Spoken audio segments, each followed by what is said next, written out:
मोदियर काहको बाहर छथि अरे कहको ना आलो 15 साल तक कर जियो को नहीं नहीं नहीं ये बात तो है मेरी ये सोता अरे जाओ जाओ जाओ संतो तो तब से रही से जने ते भाग पे बस कर जा काहे के पस परबे कौन पर पस परबे भला पाई बहावा पापो ना अपराध बेटी अनिल तमे जा दांड तो मैं ठेन दिबो मु जाउची पंतापना थाली लेके सिखेला आलो तो मुंडा ठीक अछि तो मुंडा ठीक अछि तो कथा कथा हालत होबे बोलउछु आमे पर अजाती अछु हम इस हम छाई तुले से मन पर पिंडा वाला है दिबो सरकार पहिले घर भितर को भी जाई परंतिनी हमको दिया देउला बना भागवत गोसाई बना फूल कर देला अब चिनुटा मस्त बना फूल कर देला हे जानिलो गोटी हाथ के भी ताईटा बचनी हैला मोदी और अस्सी किताओ मूर्ख नहीं पंडा संत का छियो आ हमर चिनु भाभी जति किछु कोटे निष्पत्ति नहीं थिबे ए मां ब्राह्मण कले को बहु कले आपर अंगुल हबो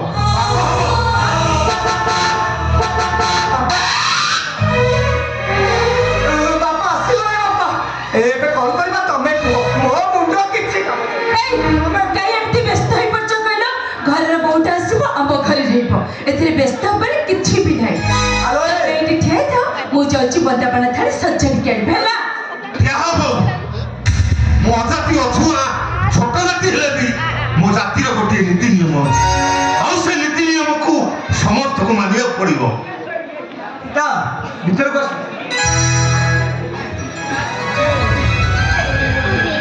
बापा भाई अनुवा को प्रणाम करो अरे जाओ रोमा आमको प्रणाम करबा आगु आगे मो प्रश्नर उत्तर दियो बापा रोमा तमे चिन्मय को प्रेम विवाह करिছো एक कथा तुम बापा को पचारिथिलो आम जाति विषय सब किछि जानिया परे तमे तीनू को बाहाल केमिति प्रेमरी जाति न थाए आम घर बहु हेले सब दिन पाई तुमको तुम घर तुम पाई बंद होइथिबो गोटे झियो पाई ता बाप घर रो संपर्क मात्र 28 दिन से संपर्क रे माने मो पाई किछि नहीं आउ ए घर बहु हेले सब दिन पाई तुमको पुल्ला बाउंसिया धरी गां दांडरे बिके पड़िबो पुने पर्व रे 12 द्वार बोली तुमको पिठा पड़ा लागियो पड़िबो पंचवटी रे सीतांक होई सब दुख को मु हसी हसी ग्रहण करि लेबी काहे कि ना ओ सासु घर मो पाई माटी बैकुंठ आउ ए घरे पाद देले तमे हबो गोछैत घर कुळबो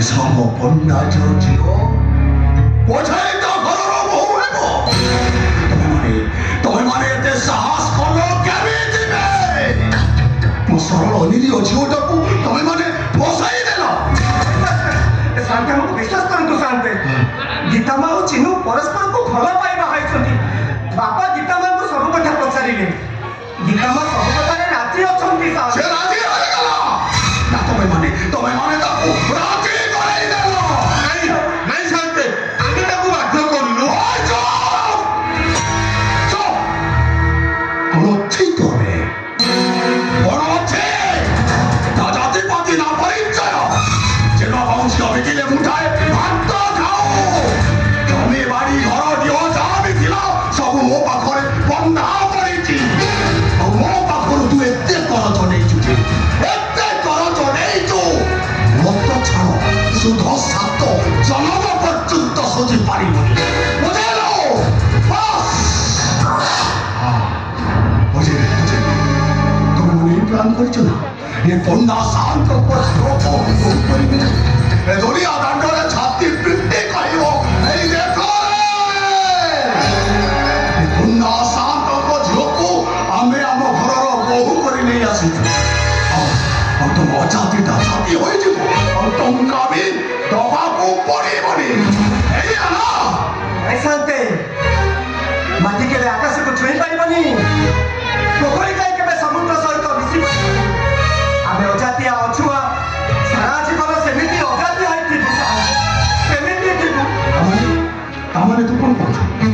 ମୋ ଝିଅ ବଛାଏ ତା ଘରର ବହୁ ମୁଣ୍ଡରେ ପୁରା ବାଉଁଶି ଆସୁଛି ଏ ଗାଁ ସେ ଗାଁ ବୁଲି ବିକିବ ଆଉ ପୁନେଇ ପର୍ବରେ କାନି ପାତି ପିଠା ବାକି ତମମାନଙ୍କୁ ଅପରିଷ୍କାର ନ ମାରିବ କେଲା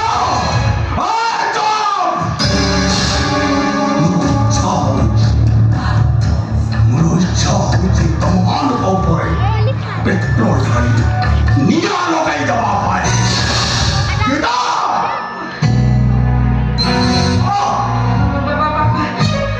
ବଣ୍ଡର ଝିଅ ହୋଇ ତୁମ ଘରକୁ ଯିବ ପଛେଇତ ଘରର ବୋହୁ ହୋଇ ଏ ଘରେ ରହିବ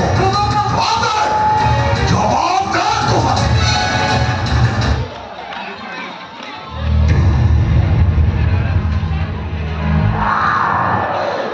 କୁହ ଚିନ୍ମୟ, ଏବେ ମୁଁ କଣ କରିବି? ଏ ଜଟିଳ ସମସ୍ୟା ଭିତରେ କି ନିଷ୍ପତ୍ତି ନେବି ମୁଁ ମୋ ବାପାଙ୍କ ହାତ ଧରି ଆମ ଘରକୁ ଚାଲିଯିବି ନା ସାରା ଜୀବନ ତମ ହାତ ଧରି ଏଇଠି ବୋହୂ ହେଇ ରହିବି? କୁହ, ଏ ପରିସ୍ଥିତିରେ ମୁଁ କଣ କରିପାରିବି? କଣ କରିବି ମୁଁ? ତମେ ତମ ବାପାଙ୍କ ସାଙ୍ଗରେ ଚାଲି ଯାଅ।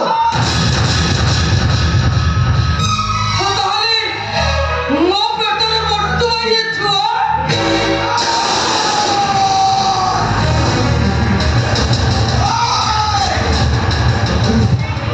କହିଲୁ ଅରବ ଛାଡ଼ି ଭିତରେ ଛୁଆ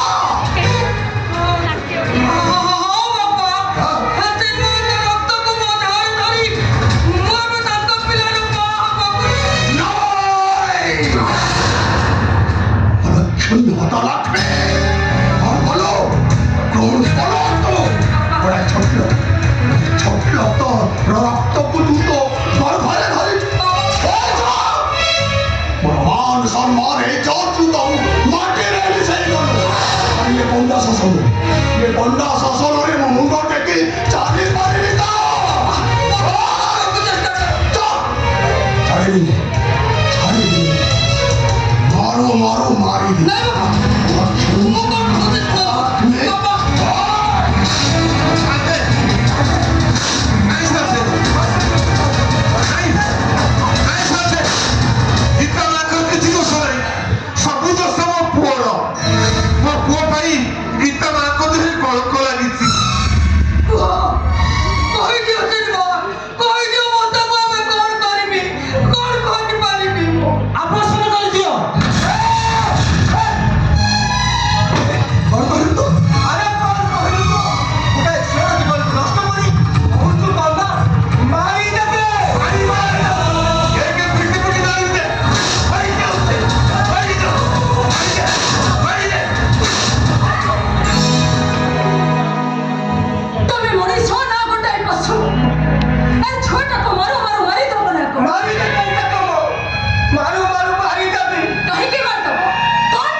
ତମେମାନେ ଯେମିତି ମୋ ଝିଅକୁ ଅଠା କାଠିରେ ବାନ୍ଧି ଦେଇଛ ସେ ଜାଣିପାରୁଛି ନା ରହିପାରୁଛି ସେମିତି ମୁଁ ତମମାନଙ୍କୁ ଗାଁକୁ ଛାଡ଼ି ଗୋଟା ଗୋଟା କରି ହିସାବ ଦେବି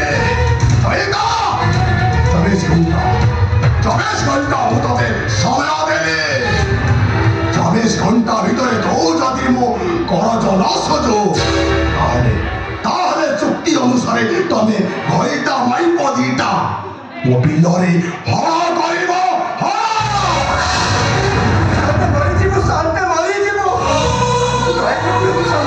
এই গীতা ହେଲେ ଯାହା ହେବା କଥା କହିସାରିଲା ସେସବୁ ଆଉ ତ କେବେ ଫେରେଇ ହବନି ଯା ତୋ ବାପାଙ୍କୁ ଏ କଥାର କିଛି ଗୋଟେ ସମାଧାନ ହେଲେ ଠିଆ ହେଲୁ କାହିଁ ତୋ ବାପାଙ୍କୁ ଏ କିଛି ବୁଝେଇ ବାପା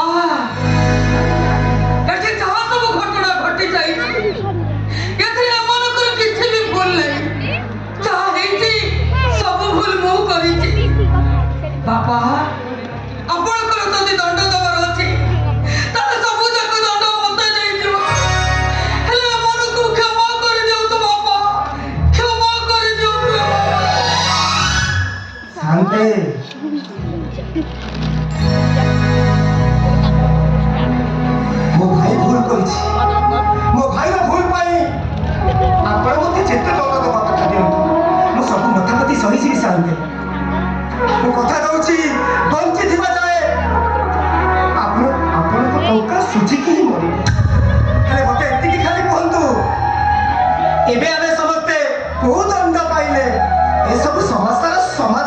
ଶାନ୍ତି କୁହନ୍ତୁ ଶାନ୍ତି।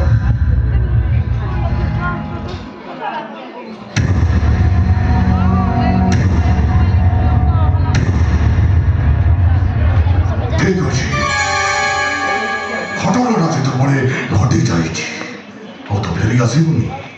ମୁଁ ଏସବୁ ବଡ଼ ପଣ୍ଡା ଚିନ୍ମୟକୁ ଜୟ ଭାବରେ ସ୍ୱୀକାର କଲି। ଆପଣ ସତ କହୁଛନ୍ତି ଶାନ୍ତି?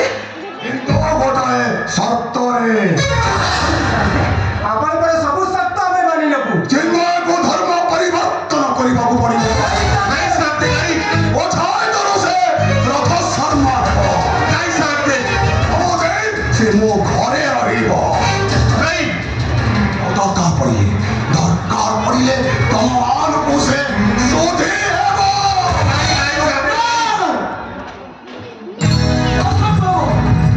ମାଟି ଆକାଶକୁ ଦେଖାଲି ହୋଇଯାଇପାରେ। ଗ୍ରହଣ କେନ୍ଦ୍ର ନିଜର ଗତି ପ୍ରସବ କରିଯିବ। ଆରେ ଜଗନ୍ନାଥଙ୍କ ନୀତି ପରିବର୍ତ୍ତନ ହୋଇଯାଇପାରେ। ହେଲେ ମୁଁ ଜାତି ପରିବର୍ତ୍ତନ କରିବା ପ୍ରଶ୍ନ ଉଠୁନି। ମୁଁ ଚିନ୍ମୟଙ୍କ ସହିତ ଏଇ ବିରାମ ଚୈତର ପୁଅ, ଏଇ ଚୈତନ୍ୟ ଚୈତର ଭାଇ। ମୋ ଜାତି ମୋ ପାଇଁ ମହା, ମୋ ବାପା ଭାଇ ମୋ ପାଇଁ ମହା। ଆଉ ମୋ ନୂଆ ବୋଉ ମୋ ପାଇଁ ଦେବୀ। ଏମାନଙ୍କୁ ଛାଡ଼ିଦେଲେ ମୋର ଆଉ କାହା ସହିତ କିଛି ବି ସମ୍ପର୍କ ନାହିଁ। କିଛି ବି ସମ୍ପର୍କ ନାହିଁ। ହଁ ଚିନ୍ମୟ ବାବା।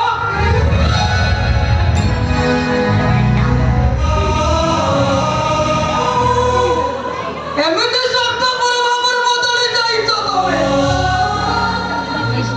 ଆରେ ଏତେ ବଡ଼ ସ୍ୱାର୍ଥପର ବେଇମାନ ମଣିଷ ଜଣକ। ଏମିତି ସ୍ୱାର୍ଥପର ଭାବରେ ବଦଳି ଯାଇଛ ଯେ ସତରେ ନିଜର ରକ୍ତର ଛୁଆଟାକୁ ବି ତମେ ଫାଙ୍କି ଦେବାକୁ ବସି। କାହିଁକି ଏମିତି କଲ ତମେ? ହଁ, କଣ ପାଇଁ ଏମିତି କଲ ତମେ?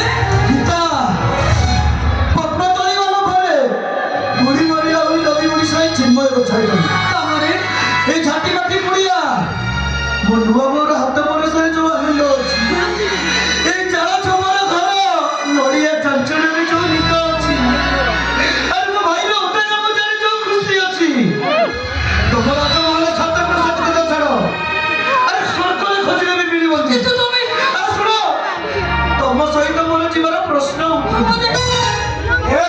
ତୁ ଯିବୁ ଏଇଟା ସତ୍ସଙ୍ଗ ଭାଇ। ଆରେ ତୁ ଅଳ୍ପ ଯିବୁ, ମୁଁ ଯିବିନି ଭାଇ। ଆରେ ତୁ ନଗଲେ ଆମେ ସମସ୍ତେ ବିଷ ପିଇମୁ।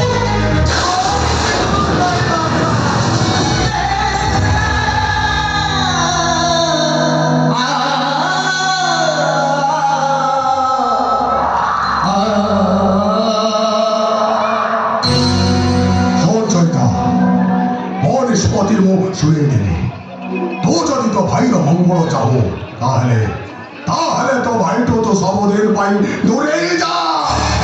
କାହିଁକି ନା କଲେ ମୁଁ ଚିନକୁ ମୁକ୍ତି ମଣ୍ଡପ ନେଇ ଯାଉଛି ଧର୍ମ ପରିବର୍ତ୍ତନ କରିବା ପାଇଁ। ବୁଝିଲ? ବସ୍।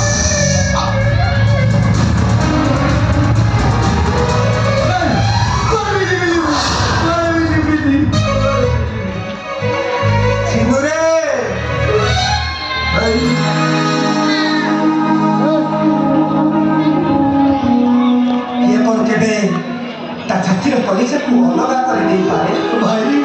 ଆରେ ତୁ ପରା ଆମ ସମସ୍ତଙ୍କର ଛାତିର କଲିଜା।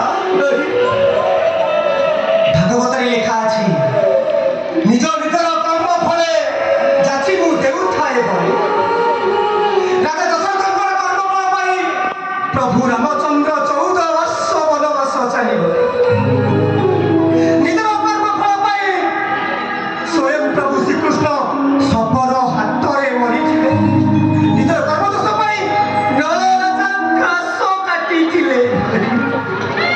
ସୁଖଦେବ ମୁନି ପରକ୍ଷିତ ରାଜାଙ୍କୁ କହିଥିଲେ, ହେ ରାଜ, କର୍ମ ମୋହର ନିଜ ଗୁରୁ ଉଦ୍ଧବ କେତେ ତୁ ପଚାର। ଆମ ସମସ୍ତଙ୍କର କର୍ମଫଳ ଦିନେ ନା ଦିନେ ଭୋଗିବାକୁ ପଡ଼ିବ ରେ ଚିହ୍ନ।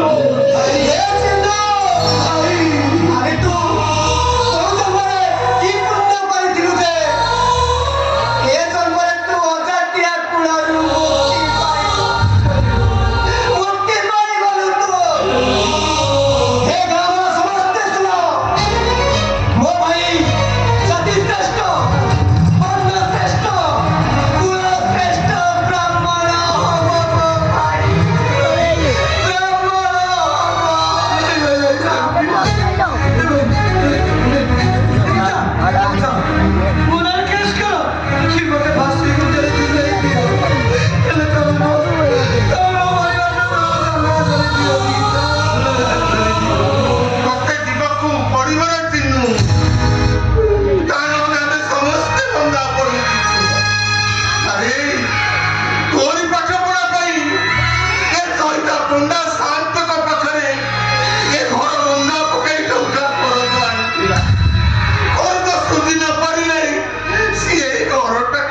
ସଞ୍ଜ ହେଲେ ଚଢ଼େଇ ବସାକୁ ଫେରେ,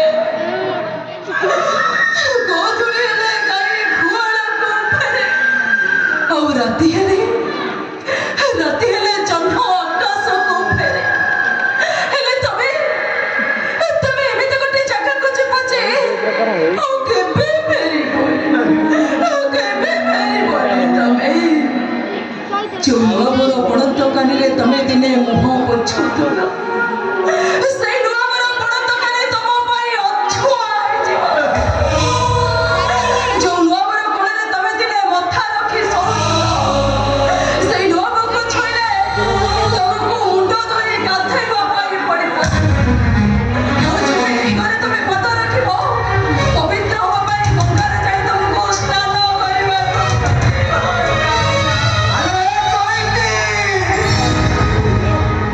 ଆରେ କାହିଁକି ଆଉ ମୋହ ଲଗାଉଛୁ? ଏ ଚିହ୍ନଟା ଯଦି ଆମର ଗୋଟାଏ ଝିଅ ହେଇଥାନ୍ତା, ତାକୁ ଆମେ ଶାଶୁଘରକୁ ବିଦା କରି ଦେଇଥାନ୍ତେ। ତୋ ମନକୁ ତୁ ବୁଝେଇ ଜାଣିବୁ କାହିଁକି? ଏ ଚିହ୍ନଟା ଆମର ଗୋଟାଏ ଝିଅ। ବିଦା କରିଦେ ତାକୁ, ବିଦା କରିଦେ। ଦେବୀ